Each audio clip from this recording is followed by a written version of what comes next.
আপনি কি জানেন প্রত্যেক দ্বিতীয় ব্যক্তি যে ৪৫ বছর বয়স অতিক্রম করেছে তার হার্টের ধমনীতে ব্লকেজ শুরু হয়ে গেছে? হ্যাঁ, সিডিসি অর্থাৎ সেন্টার অফ ডিজিজ সেন্টার এবং এনআইএইচ অনুযায়ী ৪৫ বছরের পর ৫০%-এরও বেশি মানুষ কোনো না কোনো ধরনের আর্টারি ব্লকেজে আক্রান্ত হচ্ছেন।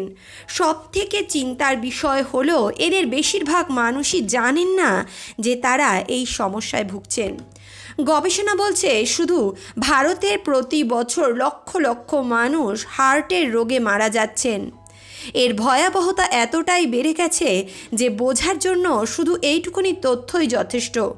1990 সালে যেখানে প্রায় 22 লক্ষ মানুষ হৃদয় রোগে মারা যাচ্ছিলেন, 2020 সালের মধ্যে সেই সংখ্যা বেড়ে 47 লক্ষ ছাড়িয়ে গেছে।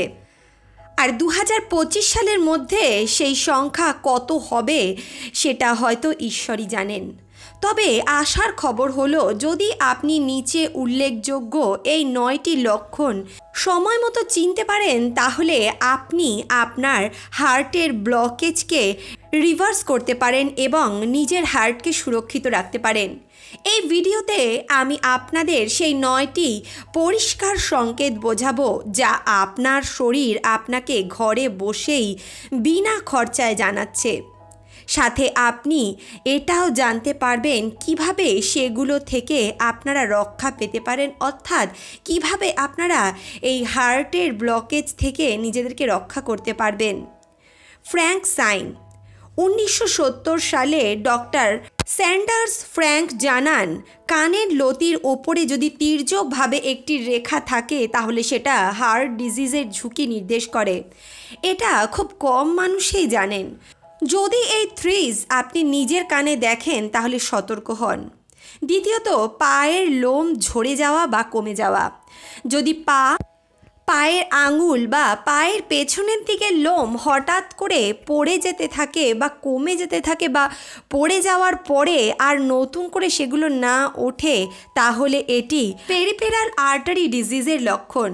ধমনী ব্লক হলে রক্ত চলাচল কমে যায় এবং পুষ্টি না পৌঁছনোয় এই চুলগুলো পড়ে যায়।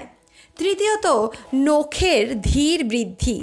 যদি আপনার নখ খুব ধীরে বাড়ে অথবা পড়ে গেলে সেটা ফিরে উঠতে সময় লাগে তবে এটি রক্ত চলাচলের অভাবে হয় অথবা ব্লকেজের লক্ষণ এগুলি। চতুর্থ হলো ক্যাপিলারি রিফিল টেস্ট। আপনার আঙুলের ডগায় কিছুক্ষণ চেপে ধরুন, রক্ত সরে সেটি সাদা হয়ে যাবে। যদি ছেড়ে দেওয়ার 2 থেকে 3 সেকেন্ড বা তার বেশি সময় লাগে ওই জায়গাটা আবার লালচে রং ধারণ করতে তাহলে এটি ব্লাড সার্কুলেশন কম হওয়ার ইঙ্গিত। পঞ্চম হলো জ্যানথেলাজমা। চোখের পাতার চারপাশে হলুদ সাদা চাকা দাগ যেগুলো আসলে কোলেস্টেরলের ডিপোজিট। এটা দেখায় যে রক্তে কোলেস্টেরল বেশি এবং হার্ট ডিজিজের সম্ভাবনা বেশি। ষষ্ঠম হলো সিনাইল আর্কাস। চোখের পুতলির চারপাশে হালকা সাদা বা ধূসর রিং। এটিও উচ্চ কোলেস্টেরলের সংকেত এবং ব্লকেজের ইঙ্গিত।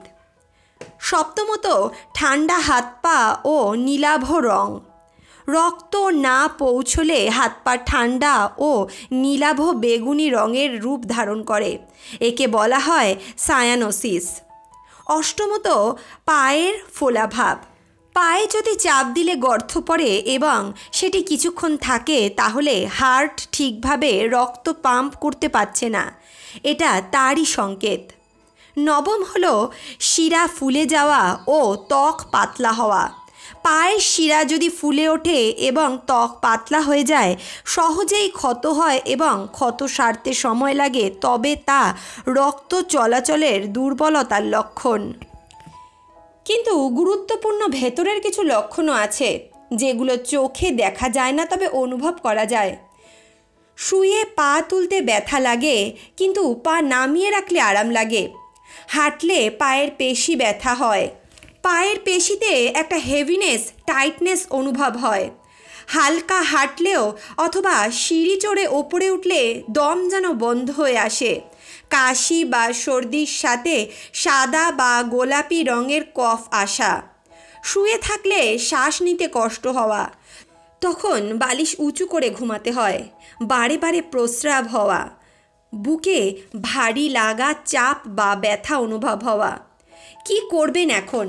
প্রথমত, ধূমপান বা মদ্যপান সম্পূর্ণ বন্ধ করুন। দ্বিতীয়ত, মানসিক চাপ কমান।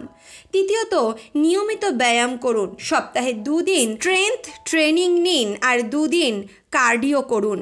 খাবার দাবারে সচেতন হন। তাজা ফলমূল, বাদাম অর্থাৎ বাদামের মধ্যে আখরোট, আলমন্ড, ফ্ল্যাক্সিড, চিয়া সিড খেতে পারেন। ভাজাভুজি, প্রসেসড ফুড, কৃত্রিম চর্বি বা লাল মাংস, চিনি, প্যাকেজিং জাতীয় দ্রব্য, প্যাকেজিং পানীয় পরিহার করুন। আর যদি শুধুমাত্র এই পরিবর্তনে কাজ না হয় তাহলে একজন অভিজ্ঞ কার্ডিওলজিস্টের সঙ্গে দেখা করুন। এই জ্ঞান কেবল নিজের কাছে রাখবেন না, পরিবার এবং বন্ধুদের সাথে শেয়ার করুন। হতে পারে আপনি কারোর জীবন বাঁচিয়ে দিচ্ছেন। একটা জিনিস আরও জানা দরকার, কেন 45-এর পর থেকেই এই ব্লকেজ শুরু হয়? প্রথমত, বয়স বাড়ার সঙ্গে সঙ্গে ধমনীগুলো স্থিতিস্থাপকতা কমে যায়। এই সময় নার্ভগুলো শিথিল হতে থাকে। আর এমন অবস্থায় যদি কেউ ধূমপান, মদ্যপান করে তাহলে রক্তনালীগুলোর আস্তরণের ক্ষতি হতে থাকে। দ্রুত জীবনযাপন ও মানসিক চাপ হৃদয়ের অন্যতম ঝুঁকিপূর্ণ কারণ। অতিরিক্ত চর্বি, তেল ও চিনি হৃদয়ের জন্য ক্ষতিকর। আর এই বয়সে আস্তে আস্তে মানুষ নিজেদের শরীরে অনেকটা পরিমাণ চর্বি প্রায় স্টোর করেই ফেলে। পরিবারের মধ্যে যদি কারোর হৃদয় রোগ থাকে তবে এই ঝুঁকি এই বয়সের পর থেকে অনেক বেড়ে যায়। একে জেনেটিক্যাল কারণও বলা যেতে পারে। তাই এই বয়সের পর থেকে অবশ্যই শরীরে কিছু পরিবর্তন আনুন। যদি এই সমস্ত পরিবর্তনের পরও আপনার শরীর সুস্থ না হয় তাহলে একজন অভিজ্ঞ ডাক্তারের সঙ্গে পরামর্শ নিন এবং তাকে দেখিয়ে ইসিজি, ইকোকার্ডিওগ্রাম এবং স্ট্রেস টেস্ট করুন। ব্লাড লিপিড প্রোফাইল তৈরি করুন, অর্থাৎ কোলেস্টেরল পরিমাপ করুন। একজন কার্ডিওলজিস্টের সঙ্গে পরামর্শ করার পরই আপনি এই সমস্ত সিদ্ধান্ত নেবেন। হার্টের ব্লকেজ ধরা পড়লে চিকিৎসা করতে দেরি করবেন না। 45 বছরের পর শরীরের অনেক পরিবর্তন আসে, কিন্তু হার্টের পরিবর্তন যদি আমরা সময় মতো বুঝতে পারি তাহলে বহু জীবন বাঁচা সম্ভব। এই 9টি বাহ্যিক এবং কিছু অভ্যন্তরীণ লক্ষণ আমাদের হৃদয় এবং ধমনীর অবস্থা আগে থেকেই জানায়। সচেতন থাকুন এবং এই সমস্ত বিপদ এড়িয়ে চলুন। ভিডিওটি ভালো লাগলে লাইক করুন, কমেন্টে জানান কোন টপিক নিয়ে ভবিষ্যতে আপনি ভিডিও দেখতে চান। নিজের খেয়াল রাখুন, হাসি খুশি থাকুন।